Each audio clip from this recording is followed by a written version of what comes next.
Hello, my name is Lisa Shea, and today we're going to look at a fantastic horror story that's contained within The Spark of Modernism, 20 Speculative Stories and Writings That Defined an Era, 1886 to 1939, edited by William James and Robert. So, the one we're going to look at is The Striding Place by Gertrude Atherton. So, she was a well-known writer at the time. She hung out with Winston Churchill and Ambrose Bierce and a bunch of other peoples. And she was well published, well appreciated. And this story in particular was part of a compilation. And it was published in 1905. So at the time, this is an era of many classic horror short stories. And hers really stood out as being, on one hand, fairly realistic, and on the other hand, having enough of a twist and a afterlife kind of feeling to it that it made it quite interesting. And I will note that there's going to be spoilers in here because I'm going to go through the entire story. So if you haven't read it before, definitely, Kitty, no, that's not for eating. Definitely read it first because it's well worth reading and getting the sense of it, and then you can come back and hear my thoughts about it. All right, so we start out with a man in his 30s, Weigall, who is in England, and he's a fairly wealthy young man. Kitty, please don't eat that. I suppose it's my own fault for putting it out. Here's a bookmark. He's a fairly wealthy young man, and he likes to go around shooting and hunting and doing all those kinds of things and hanging out at dinner parties. And at the moment, he's out in Yorkshire in the moors because it's autumn and it's hunting season. So he is out hunting with friends. And he's sort of bored. He doesn't really, he's not a huge hunting fan, but it's just what does in August. It's all rainy and nasty, and there's a dinner party, but he's not really interested in the people who are at the dinner party. But his main concern is that for the past 2 days, sweetie, for the past 2 days, his best friend in the world has been missing, who was also out here in the area at a neighbor's house doing some hunting. And then all of a sudden he was just gone. And there's comments that he was having lots of fun, so it shouldn't be that he committed suicide, and that the region is fairly safe, so it shouldn't be that someone randomly killed him. But they can't figure out why he is missing. And there's 100 people out there hunting for him, trying to track down where he might be in case he had some sort of an accident, but no one has found him. Now, part of what has me wonder is that Weigall doesn't actually go out and hunt for his best friend in the entire world himself. He just is out there shooting at birds.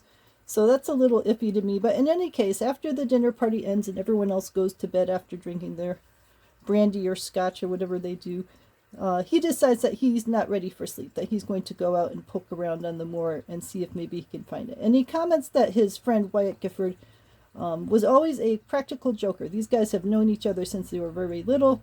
The guy loved making practical jokes and causing all sorts of trouble for people, so Weigall's almost wondering maybe this is some sort of a practical joke that Wyatt's playing on them. And so he goes off, he's walking along the very rural kinds of landscapes. He's walking along a river, taking paths through the woods. Sweetie. They comment that the woods in England at this point have been mostly chopped down for industry, and that he wishes that it was like the olden days when they actually had a substantial wood, that nowadays the woods are so small that you could go in one side and you're already seeing out the other side. Kitty, that's your butt on my book. So Weigall's walking along, smoking, thinking about all the things that he's done with his friend over the years. They've done all sorts of traveling and having fun.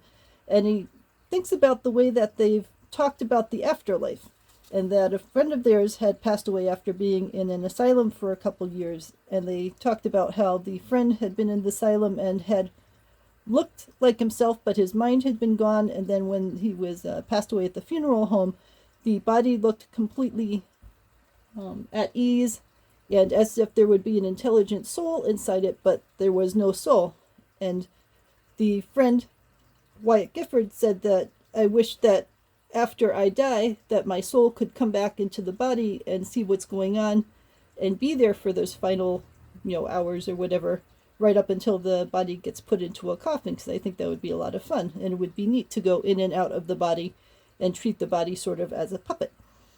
And that he would like to go to India sometime and study all of this and think about ways about going in and out of the body and using the body like a puppet.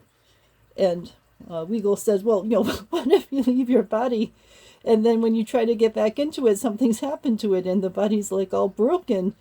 And he says, oh, well, that could be fun too. So the guy was very much a practical joker, loved to think about these things. Oh, let's hop in and out of the body. Oh, the body gets mangled. That's okay. That could be fun to see what I could do with it, even in that kind of strange experimenting with broken machinery.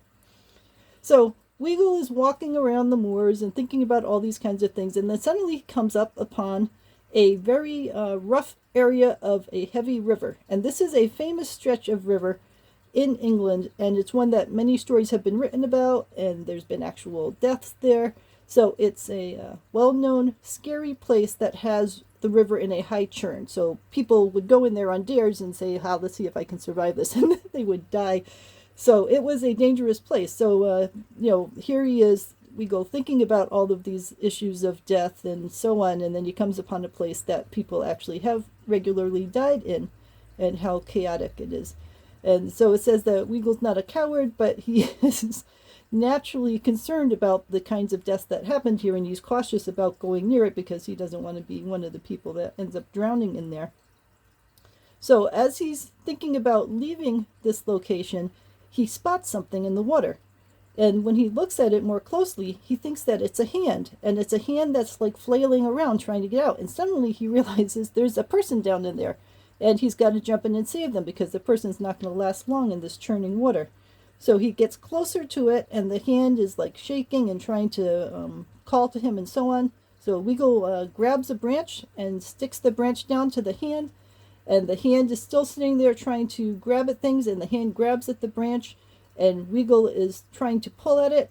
And as Weigall is now closer and can see the hand better, he realizes that it is the hand of his friend.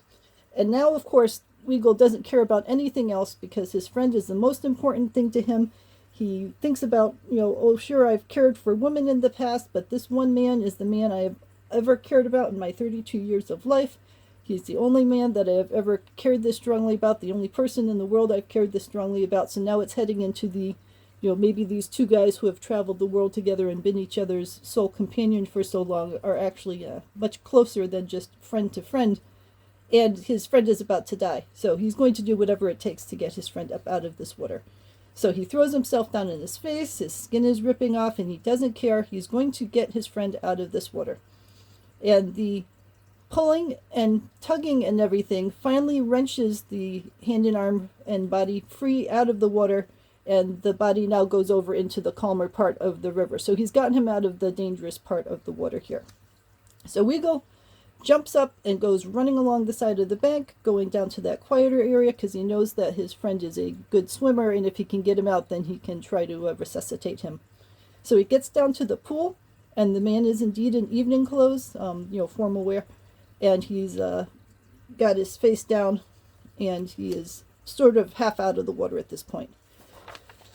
So Weigall jumps into the pool, pulls the guy out of the water, and brings him to the bank, and throws the body down, and puts his ear to the heart, and he doesn't hear a heartbeat, so he knows that he has to start working quickly to try to get him back to life before it's too late. And he rolls his friend over, and he realizes, looking at the friend's face, that his friend does not have a face. So the friend is clearly dead and is faceless, and this is just a lifeless puppet that had been animated, that Weigall had now pulled out of the water.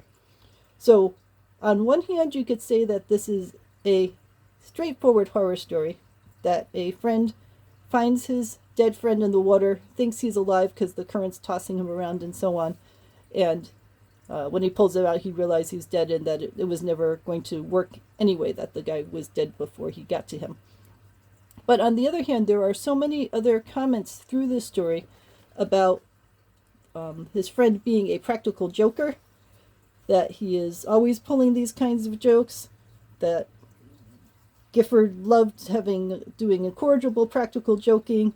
He would do all sorts of wild things just to antagonize things, and then all of the conversation about the soul being able to jump in and out of the body, and that the body is sort of like a puppet, and the comment about he would rather enjoy experimenting with broken machinery. So those kinds of comments through here, and the fact that they were best of friends, true love connections, makes it seem like the person did probably die in the water. So somehow he slipped into the water, he died in there, and then his soul came back into the dead body, and then to play a practical joke on his friend for one last time, he animated the dead body like a puppet and waved it around, and was there, we'll say, laughing kindly when his friend rolled him over and realized that he was actually dead, maybe to say, look, it's actually true, you can actually animate a dead body and have it do things. You know, on one hand, the guy's dead, but you know, if he's dead, then they're going to be sad that he's dead anyway. Maybe he figured it was his last chance to be able to touch base with him and to hold hands with him and all that kind of stuff, and to be held by him and to be found, because maybe if he hadn't waved his hand around, then the other guy would have just turned his back on the river and walked away and never even realized he was there, and then the body would just been found by some, you know, random farmers later on. So lots of interesting things to think about here, lots of interesting subtext. I would definitely take a look at the Striding Place and read it for yourself and see all of those little tips in there. But the whole feel of it, the dark moors, the quiet landscape that had once been a true wilderness but now had been whittled away so much that it was only a faux wilderness, all of that is very intriguing to read. So I would love to hear your comments on it, and if you have similar thoughts to mine on it.